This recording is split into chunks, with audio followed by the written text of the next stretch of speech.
Non, c'est une adaptation aux caractéristiques des joueurs. Moi, j'ai pas de problème avec les systèmes.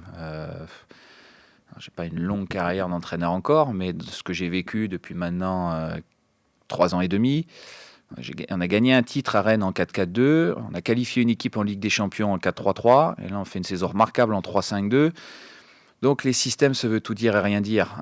Moi je crois que ce qui est surtout essentiel, c'est de créer une atmosphère de performance dans un groupe, dans un vestiaire, et qu'ensuite il faut utiliser au mieux les caractéristiques de ces joueurs, avec des repères de jeu bien clairs, bien précis, qui soient compris par tout le monde.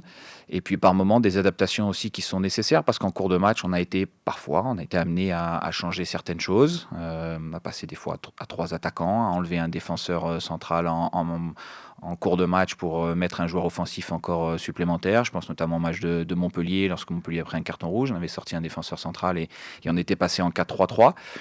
Voilà, donc lorsqu'on était mené 1-0. Donc il y a toujours des adaptations à apporter, mais je pense que le cadre qui est défini au départ, il est important. Il doit être compris par les joueurs et que voilà, ça doit générer aussi de la confiance, de savoir où on va, avec qui, quels sont les principes, comment on attaque, comment on défend.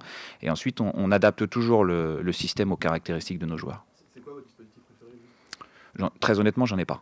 Non, j'en ai pas. Sincèrement, j'en ai pas. Je cherche et j'espère chercher le plus longtemps possible à répondre aux caractéristiques des joueurs et à m'adapter à ça pour leur donner ensuite le maximum de billes et le maximum d'éléments pour qu'ils puissent s'exprimer à l'intérieur de ça.